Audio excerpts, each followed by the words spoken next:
Thank you for your interest in the International Society for Human Rights. On May 2nd, 2024, we have hosted an emergency update webinar on the situation of Liberian refugees in Buduburam Camp in Ghana.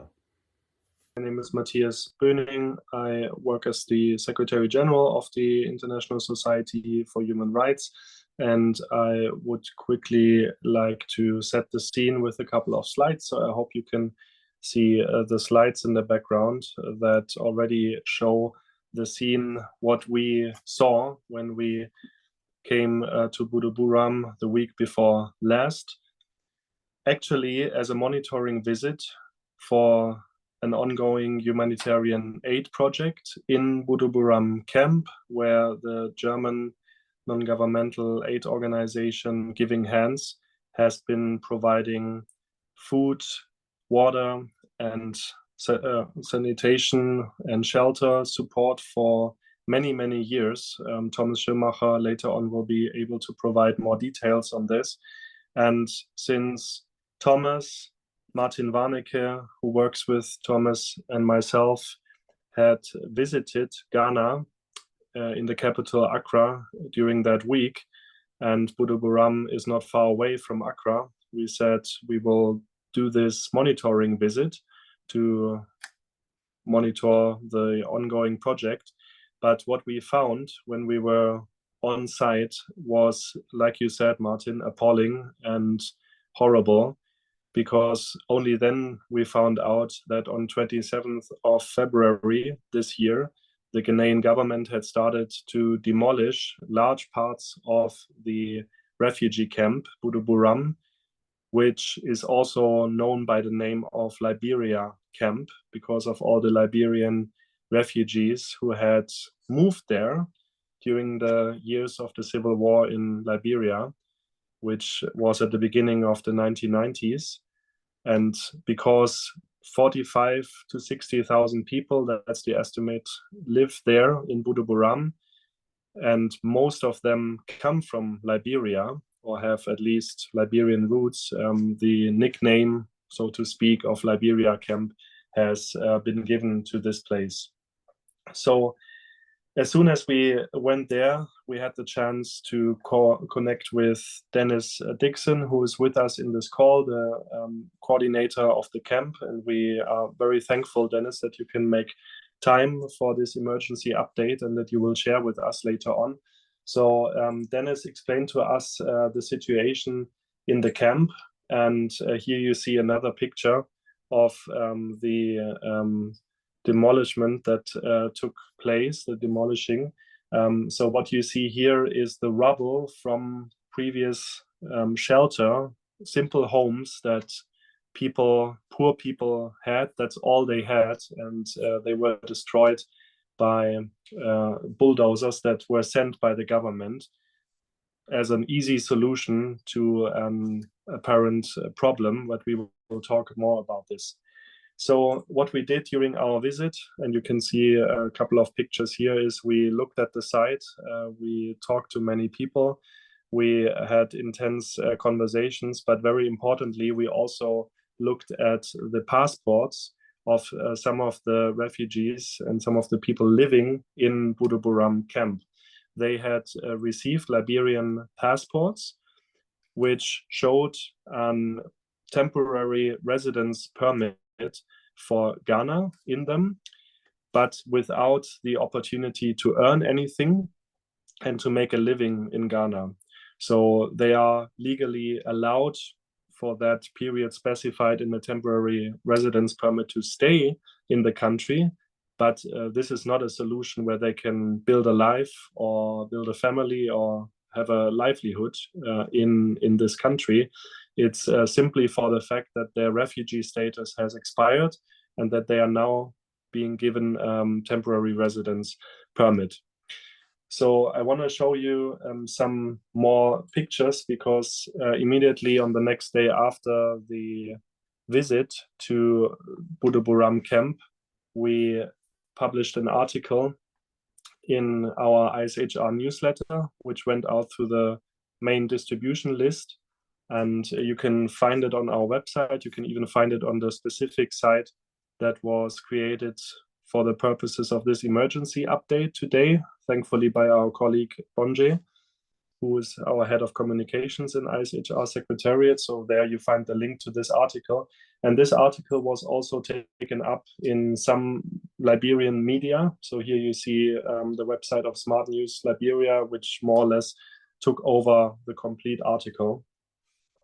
And what this article talks about is the background to what we saw on the ground and what happened on 27th of February, the bulldozing of large parts of the camp. Because in the article, it is written that there was the head of the Ghana Refugee Board who spoke at a meeting in Geneva with the Executive Committee of the United Nations High-Level Commissioner for Refugees in a very nice setting in Geneva. And this happened in October 2022. And the Ghanaian representative, head of the Ghana Refugee Board, said there that every refugee in Ghana will be treated equally to every other Ghanaian living in Ghana, meaning they will receive a Ghana card, which is the identity card that allows you to move freely within the country, to work, to earn a living, and to be fully integrated into Ghanaian society. And he presented this plan, and he was applauded for this plan by the United Nations High Commissioner for Refugees, Filippo Grandi. So these were the nice words in Ghana, that those refugees living there in Buduburam would be eventually fully integrated into Ghanaian society. These are the words, but the reality is what you see here on the pictures. The reality is 27th of February and the bulldozers that have been sent to the camp. The reality goes on, unfortunately, the ugly reality. And this is what Dennis will give us an update on, because only in this very week that we are in, that's why we are organizing this emergency update on such short notice. Again, bulldozers were sent. Again, further parts of the camp were demolished. So it goes on. It creates a big human tragedy. And our clear message from the ISHR side is this is not a solution.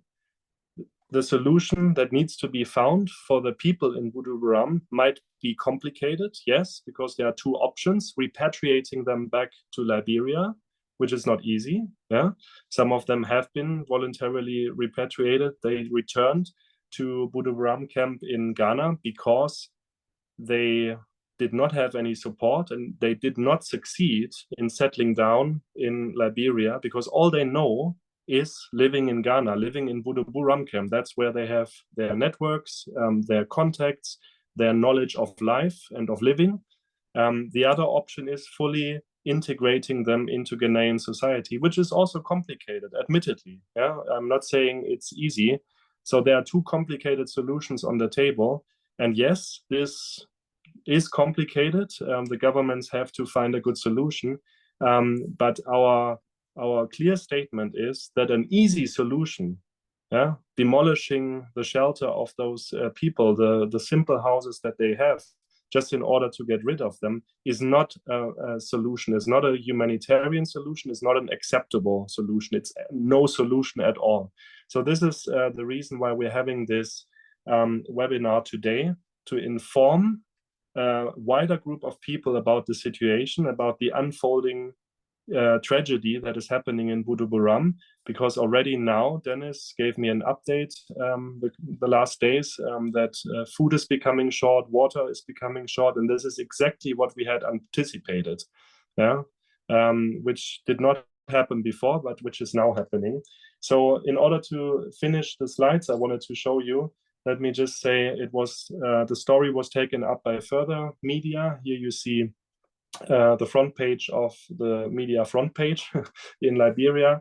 They were featuring an article after Thomas Schirrmacher, the president of the International Society for Human Rights, and I traveled to Liberia this week from Sunday to Wednesday and held a press conference outside of Monrovia, together with a very committed Bishop Kotu Brown, who is maybe also joining us here, but who's very committed to this cause and helped us to set up a press conference. So it was taken up in front page. Here you see the article. It was taken up in the New Dawn, another newspaper in Liberia, where you see the article also with a picture from our press conference. So these slides will be provided, so you get full access to the articles. And you see that it also went into the online edition of front page. Here you see the link. And this is what I wanted to show you. So now I'm stopping my screen share and I'm handing over to Dennis Dixon, who is the camp's coordinator. And Dennis, thanks again for making time to show Thomas Schirrmacher and myself and Martin and Esther, who also went with us around the camp when we visited you 2 weeks ago. And thanks for making time, especially today, to present to us this important and crucial update from Buduburam. Dennis, over to you. Please unmute yourself.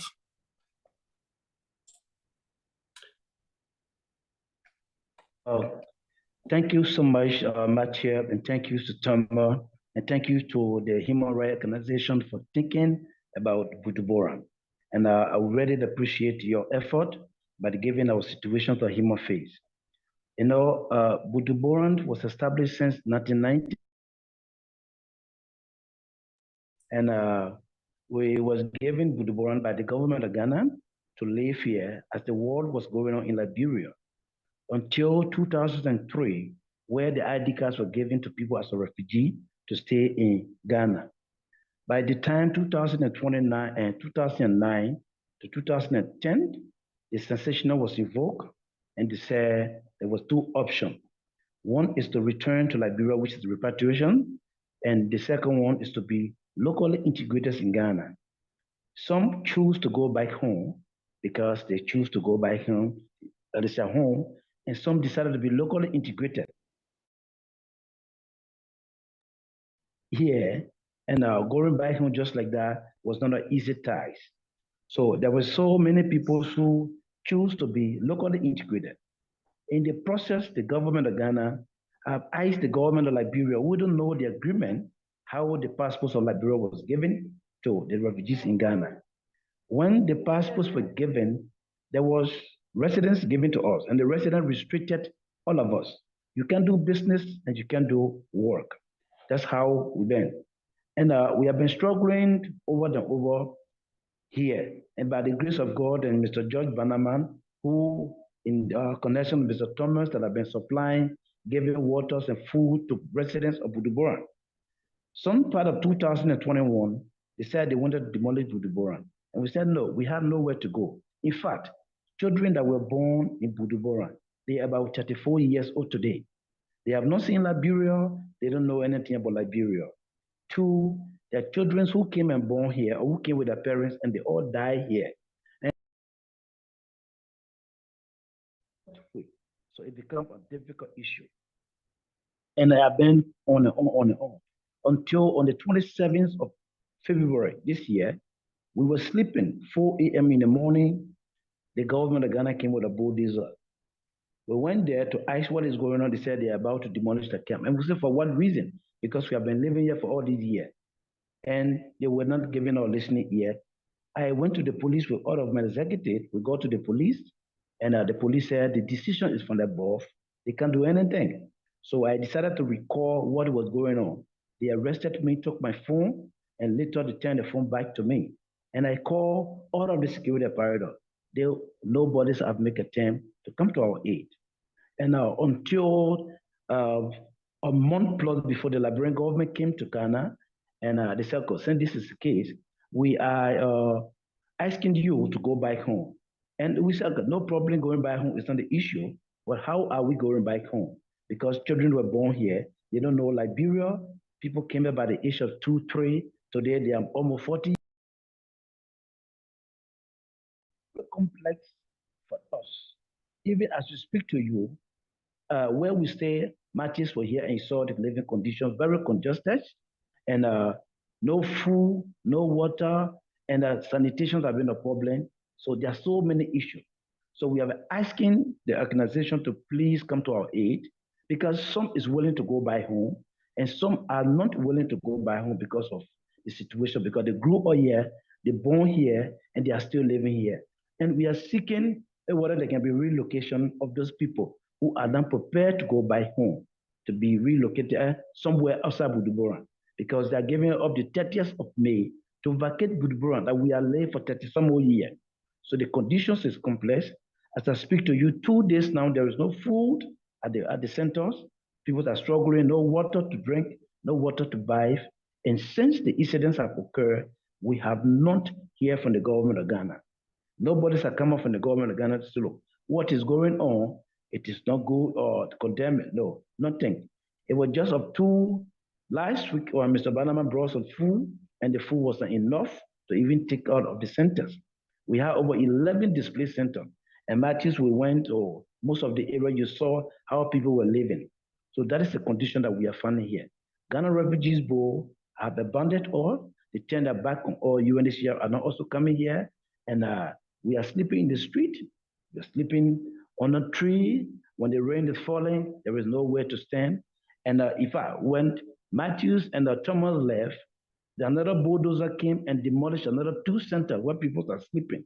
So as I speak to you, people are in the street of Buduburam, nowhere to turn, no help for anywhere. So we're appealing to the organization to be able to talk to the world to come to our aid. That's what I'm going to stop for now. And John. Thank you very much, Dennis, for painting for us that picture. Dark as it seems and as it appears. And thank you for also continuing to fight and also to stand up for the rights of others, to also be a voice of the others, and for the great work. It's really admirable. And indeed, what is happening is not only legally wrong, it is also morally wrong. And I also believe it violates the law on refugees, for sure. I will now hand over to Professor Thomas Schirrmacher. Please, Thomas. Yeah. Okay, over to you. So, can you hear me? Yeah. Yes. Yeah. I mean, originally we just wanted to go for a routine inspection.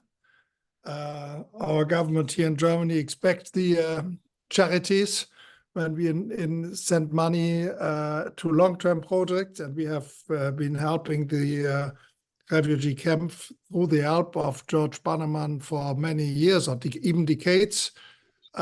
Became one of the biggest shocks of my life.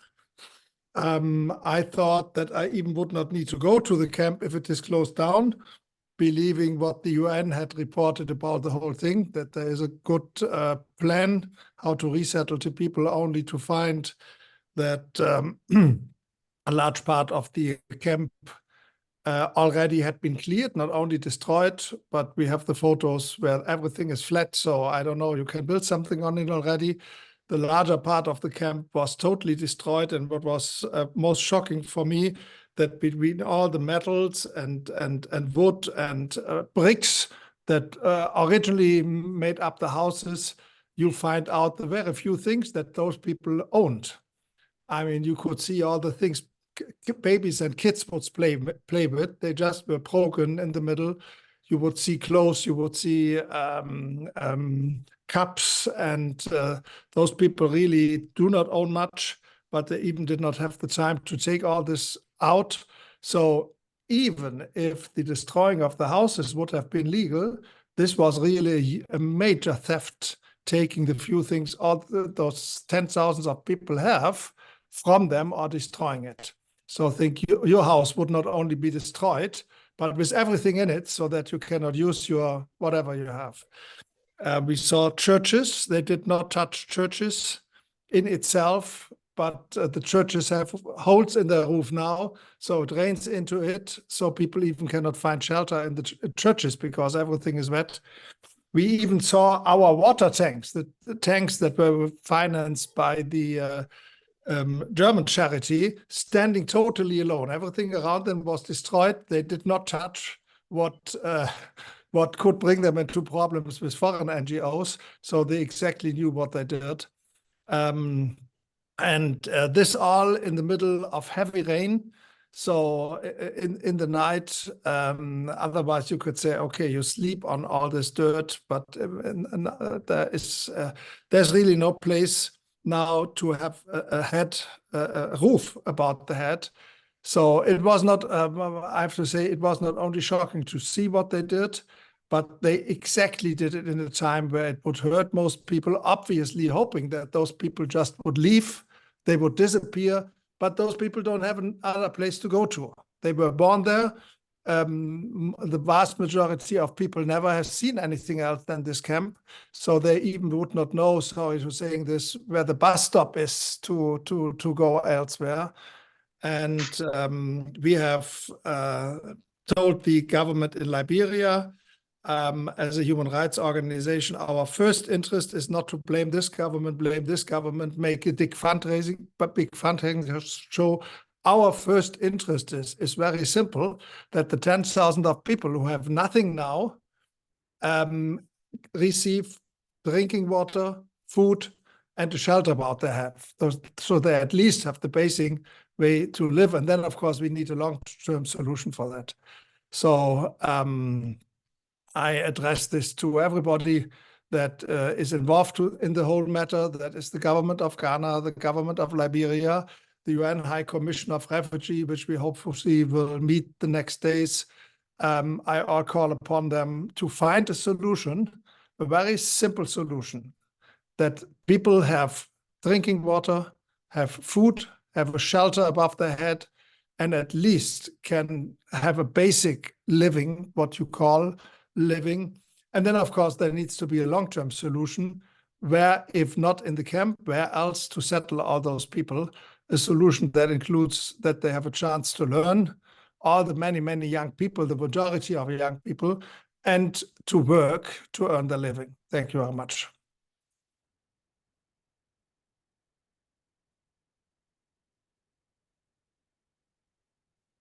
Thank you very much. Thank you very much, Dr. Professor Bishop Thomas, for those remarks, but also for painting for us a picture of what is happening there. So I'll now open it for people who are in attendance here to have their say, or to weigh in, or to ask questions in this meeting. Please feel free to either raise your hand and ask a question, or say something in terms of giving solutions, suggesting, but also adding your voice if you wish. And then thereafter we shall wrap up the meeting.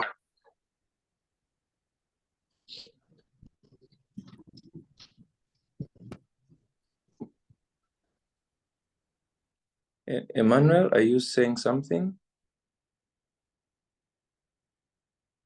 Okay.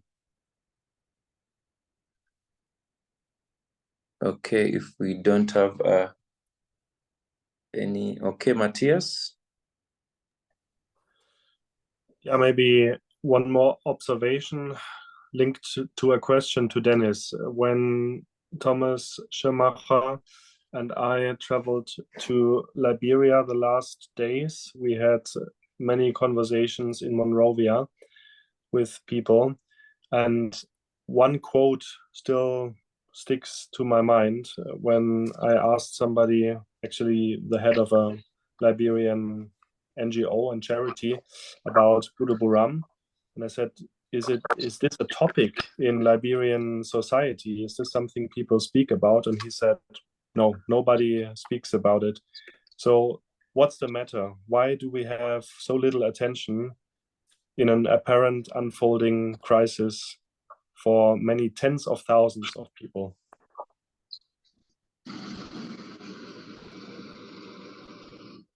Hello? Yeah, Matthias. Hello? Are you getting me? Yes, we can hear you. But Okay, perhaps go, Emmanuel to mute his microphone so that we are able to hear the others. Emmanuel Nimle, please mute. Or ask the host. Okay, thank you. Over to you, Dennis. Okay, the reasons for me as the coordinators of the head of the Liberian refugees here, I don't know, but one of the problems that we have as a leadership here is that we don't even know the agreement that the Liberian government had with the government of Ghana to even issue the passport.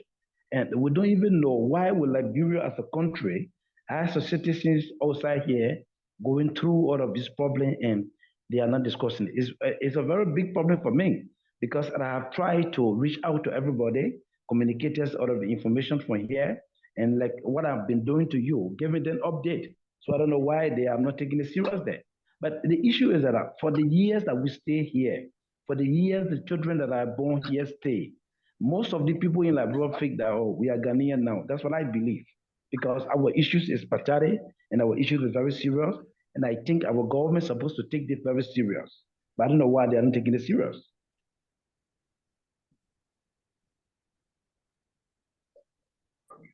Okay. Thanks.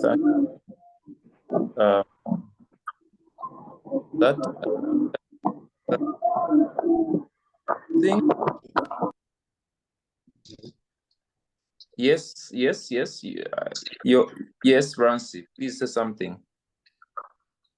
Unmute and speak, please.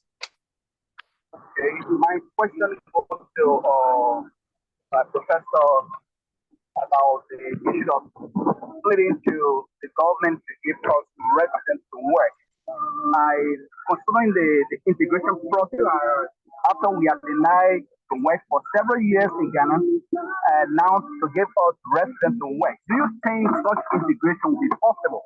Do you think Ghana will allow us to work in the system or in the society by giving us permit to work? Do you think that will work? That to Professor Schirrmacher. Any other question? Okay,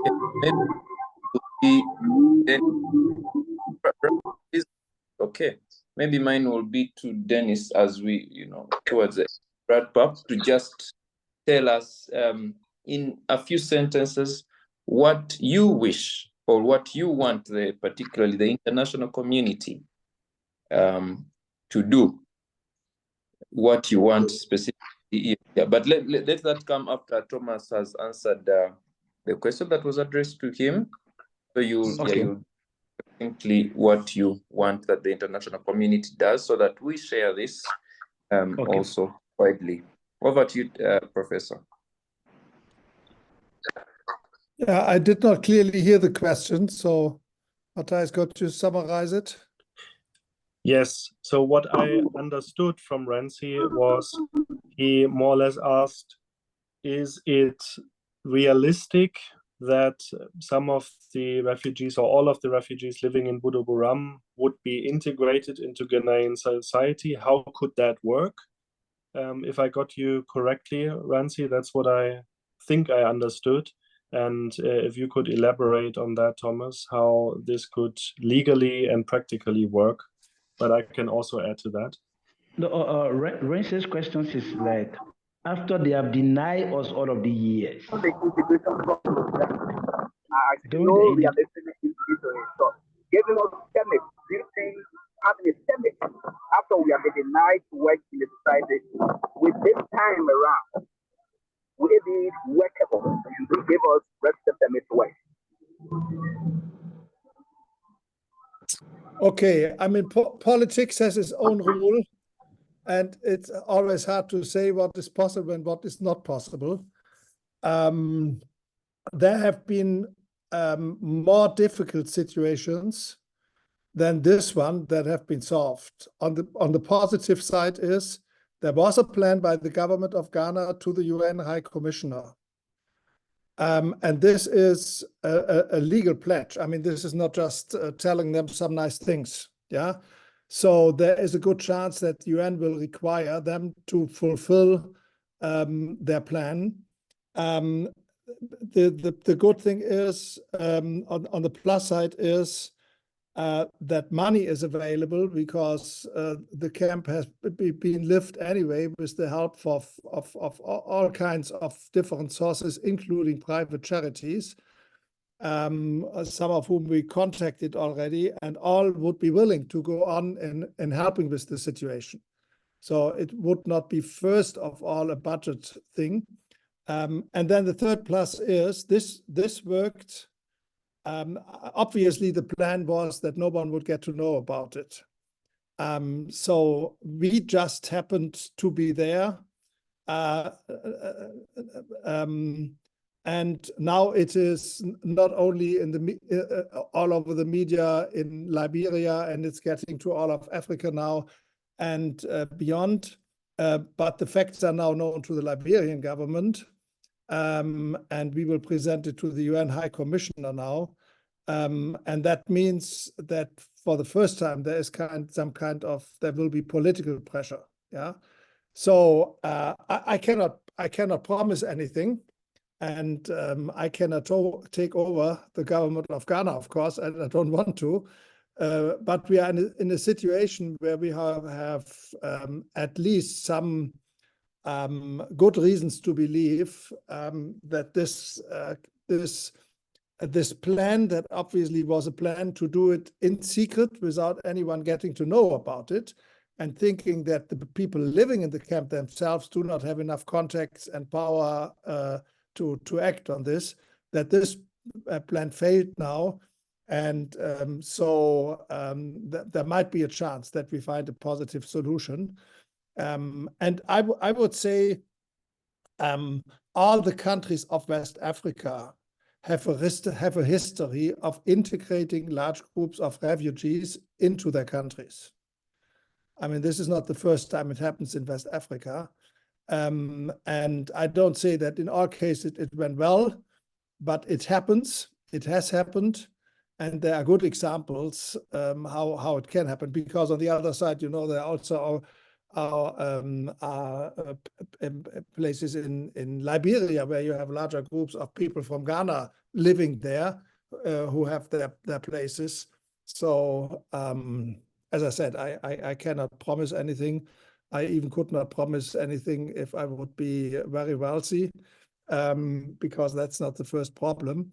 But some major obstacles which you normally has, who will pay for it, or dirty games of governments behind the scenes. All this is not here here. So there is an option for a positive future for those refugees. Thank you very much, Professor. Matthias, did you want to add before I give the microphone to Lawrence? Nothing to add for the moment. Okay. Yes, over to you, Lawrence. You please unmute yourself and then speak. I see you're trying to speak, but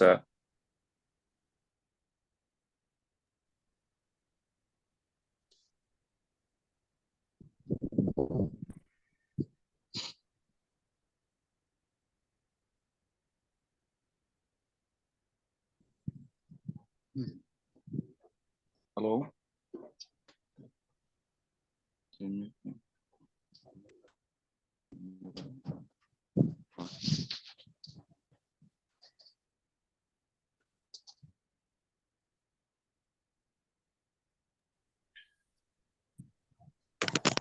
Are you hearing me, please? Yes. You hearing me? Okay. So my name is Lawrence Savani. I arrived in Ghana in the early 90s, and I've been here for all these years too. I'm affected, and I managed to acquire some level of education, and I registered a charity organization. We've been soliciting funding to be able to help our people. For we as a charity organization, it is not about actually what has happened, but what are we doing about it? So right now, what we are doing, we have categorized the area of needs. There are children whose parents were being catered to, and they were in various Ghanaian institutions. Right now, they are out of school because their parents are not doing anything. Practically, they are not doing anything. So they are there, they're supposed to continue their education. They are sitting down and they are not in school. That is one aspect. When you talk about also the repatriation program, one of the key problems that we'll be having is that when people go to Liberia and return back to exile, is that the proper organization of the whole program has been a serious challenge. It is our intention that when the people return back to Liberia, they should be integrated into the system so that they cannot think about coming back into the exile. That make the other people to feel reluctant to be able to venture into going back home. And one of the key areas that we're thinking about, government to look among the people to find out those who have acquired some level of skills that they can be able to engage them into services.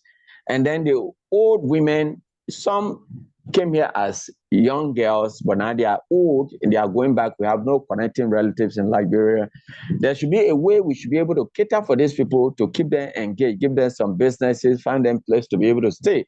If these things are not guaranteed, it will make people to be unwilling to be able to return home. So there are too many complications.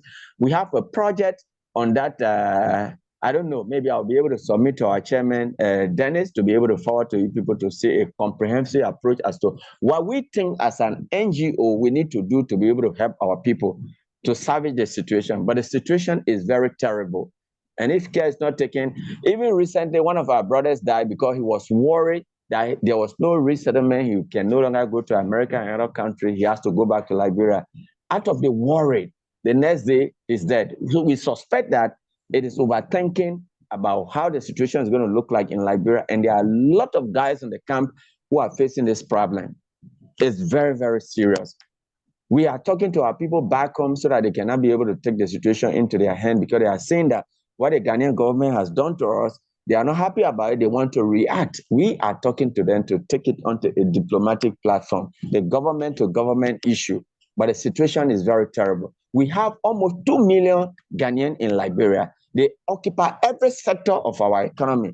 The fishing industry is almost 100% Ghanaian. The trading is almost 100% Ghanaian in those senses. Liberia is open to everybody. So we are equal citizens. We should not be treated as if we are nobody. The Ghana card they are talking about, they're supposed to issue to, they have never done it. And if you venture to be able to acquire it yourself, you pay 120 United States dollars. If you are a German, if you are American, you pay the same amount of money. So where does the ECOWAS treaty come in here? If you are ECOWAS citizen, at least there should be a rebate, something that you can be able to afford. If United Nations cannot be able to afford, if Ghana Refugee cannot be able to issue us those things there, if it is moderate, people can venture to be able to acquire it. Without that card, you cannot do any financial transaction. So it means that they have told us that they have integrated us into the system. When you say someone is integrated and then they want to live like Ghanaian, it means that they should be able to issue us permanent resident so that you can be able to do everything. But you can't give resident permit, which value for some time.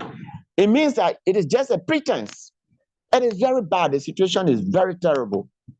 So the international community must come in so that we can be able to prioritize need and handle the situation cases by cases. Otherwise, we don't know how to control the situation. Our people are suffering, sleeping outside under the rain and all kinds of things. It's very terrible. Very, very terrible. So I remain for now. Thank you. Thank you very much, Lawrence, for that contribution. And I think it's clear. Yes, Rogers, Alfonso.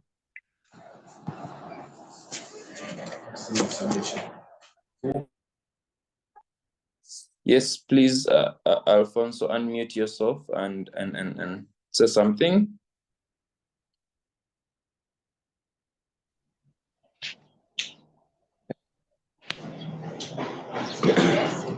Am I allowed to say something? Yes, you're allowed. Okay. Yes. Concerning the situation in Ghana, I was in Ghana just 2 weeks after I left Ghana and before the demonstration started.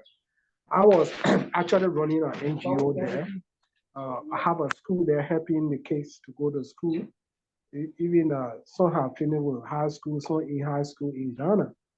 But it's, the situation in Ghana, Ghana Refugee Board have made it clear to the world and to everybody that there's no refugee on the camp. And they have went further ahead by demolishing the camp. Okay? They have went further ahead by demolishing the camp. It means that they have not recognized any other person that living on that camp as a refugee or as someone who took integration, for which they are staying in Ghana. Now, if you say there's no refugee on the camp again, how about those that you encourage to take local integration? Are they on the camp or not? You understand? So the whole situation is telling us that Ghana have taken a stand that went against the ECOWAS protocol. Besides being a refugee, we are a citizen of ECOWAS. Okay? You cannot just wake up in the morning and go and demolish people's houses without then taking anything out. That's the problem. So Ghana have gone against international law. Even though if they say there's no refugee on the camp and people are living there, those people have that fundamental right, which should be respected. I think the government of Liberia should have been contacted, telling them that we are going to demolish a camp. Can you come for your people? If the government refuses to do so, then probably you can go ahead. They can probably tell the ECOWAS Commission that we want to do this. There's no more refugee at Buduburam. We want to take over our land. We have asked the Liberian government to come for their people. They have refused. Therefore, we want to demolish the place. So the international community can be aware. But the data I know is the chiefs that own the land. So they're taking that decision. Who is the government? Is the chief control the government of the land of Ghana? The government of Ghana is the sole power of that nation to control its citizens. You understand? So they cannot say that it's the landowner who took that decision. Okay? And you are asking the landowner years back for you to place people over there as refugees. And then they want their land back. It's a matter of negotiating. Okay? And involving the Liberian government, giving them the timeline that look, we get the land for your people to be there. But there's no more refugee here. The landowner are requesting for that land. Can you come and take your people out? Then the Liberian government refused to do that. Then you can take other action. But to just take unilateral decision in the name of chiefs who own the land is totally, I don't even know how to describe it. And there's just a warning to our people that stay there. We know not everybody can come home for one way or the reason. Everybody had a reason for being there. But the actions of Ghana actually telling us in the international community that they don't need you in that land. They don't need you. So if the government get in tomorrow and they repatriate section of the people and you decide to stay there, where are you going to stay? Are you going to stay in the school building? If you don't have a place to rent, you don't have money to rent, where are you going to be? If the Ghana says you should regularize your document, where will you get money to regularize your document? If you fail to do so, they can take action against you. So these are some of the things our people, whom is whom? It's better to be in your own home, to do things that other people will sympathize with you, and then they come to your aid. There are organizations, I think the government has spoken to so many organizations, they are willing to assist. They are willing to assist.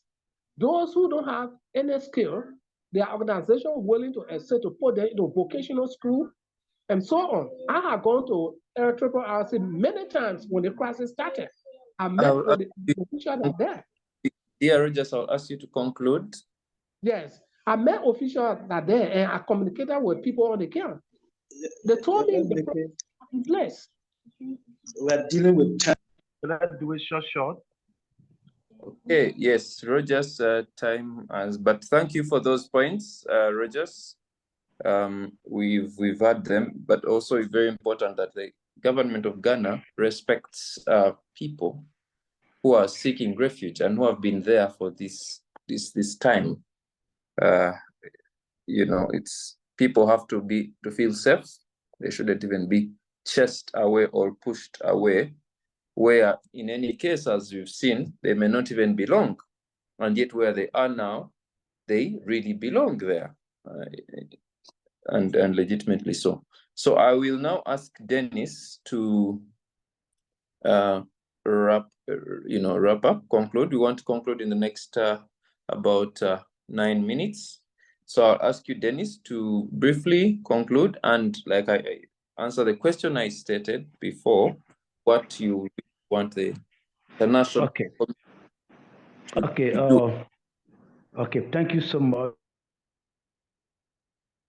for who have participated or who are participating to this Zoom meeting, and their contributions are, all important. And I said, head of here, the burdens and the pressures is on me so much that sometimes I don't sleep. I will appeal to the international community. We have the short term and the long term. For right now, we don't have food, we don't have water, sanitation where we even sleep. There's nowhere that we even be in peace. And we are appealing for people to come to our aid. And for the long term, I continue to say, we are appealing because by the 30th of May, the agreement they have with the Liberian government, the camp will be officially turned over to the chief. And there is nowhere that we can go. And we need somewhere to be relocated if you can afford going back home. But again, if you are not doing anything, I think going back home is the best thing. And we are also asking the international community, with the cases of people who are lived here for so many years, born here in about 34 years plus now, we are asking if there is any space in the international community that can be able to resettle some of the people who will be happy so that they can go. But it is asking everyone that are listening, that are watching, and that will listen to this Zoom, we are appealing to all of you to see how best to come to the aid of the Liberian people. We are suffering. We are going through so many things. Like for the like of Matthias, they came here and they saw what happened here. So I'm appealing to everyone to please come to our aid. We got a short term and we got a long term that will help us get out of the situation that we find ourselves. We don't pray for day, but see where we find ourselves. People that are sleeping outside, people don't have water to even drink. As I speak to you, no water to even cook food for them to eat today. So I'm appealing to everyone to seek reason and give our situation a human faith and see us as human beings and address our situation. Thank you so much. Thank you very much, Dennis. I want to ask Dennis a question. Yeah, we've seen so I'm concluding now. You want to ask questions? Oh no, I just joined the link, so I didn't know that you have addressed already. Okay. And the information I'm getting is that they are turning the camp over tomorrow to the Ghanaian government, right? No, they said on the 30th of May. Oh, okay. Yeah, okay. As the repatriation finish, they will officially turn the place over to the chief, and whosoever that is living in Ghana, you are living on your own. Okay, yes, and for more information, Rogers, you can also follow our website. We've documented some of these and we've reported on this. So please, the website is already in the chat. We can also put it there, the link, and you follow, the development of the story. Over to you.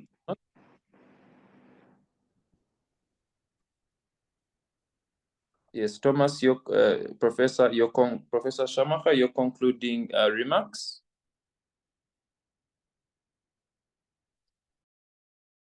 Please unmute.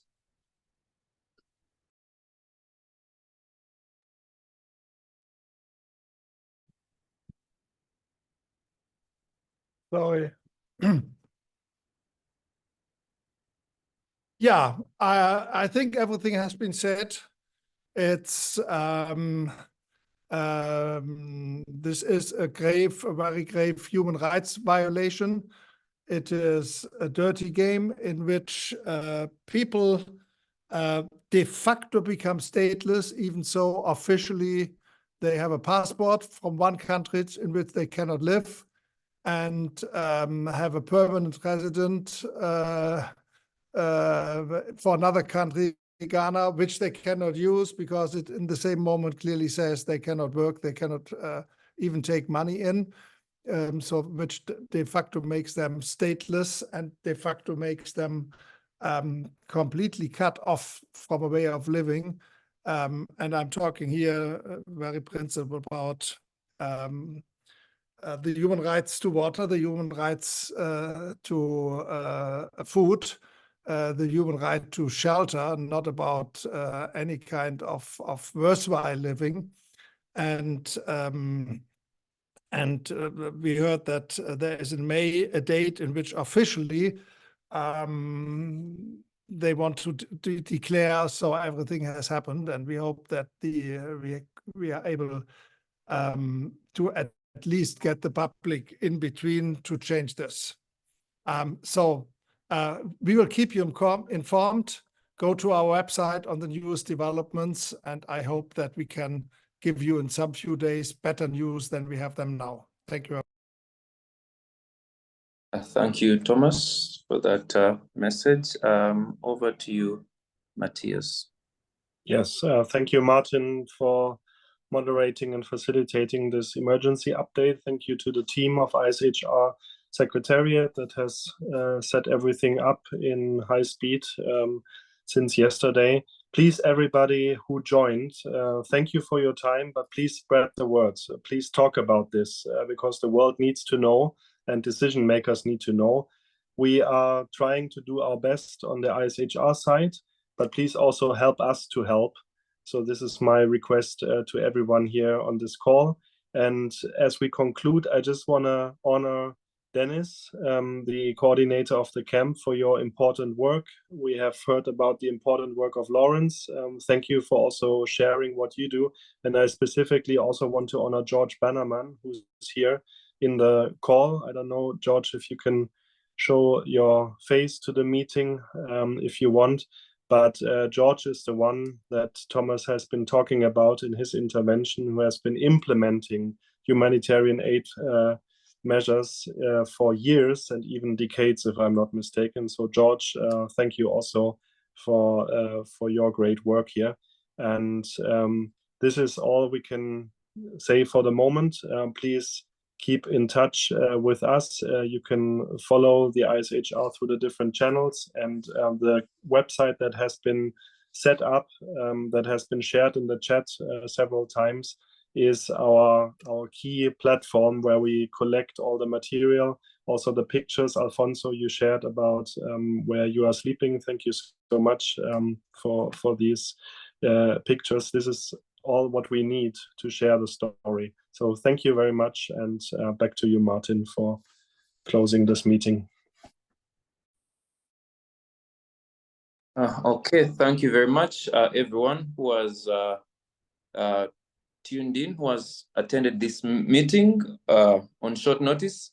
And the link, the meeting is going to be accessible also for others to see what we've talked about, to understand the situation that is in Ghana, Buduburam camp, and add the voice, like Matthias has said, so that we do not see this catastrophe continuing to escalate when we can do something, when all of us are here and we have the ability to do something.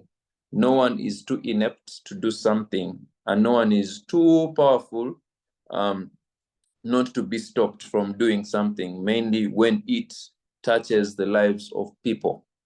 I thank you, everyone. Please follow the different social media platforms and our website for different updates. And as ISHR, we are committed to making sure this situation does not further escalate. But also we have the people in the camp, the Liberian people in the camp. we have them close at heart, and we shall continue to do so. I wish you a great time for everyone, wherever you are. And I would want to close this meeting. Thank you for everyone who was tuned in within the network, among our section leaders in different countries. Thank you for joining, and I wish you a great time. Bye.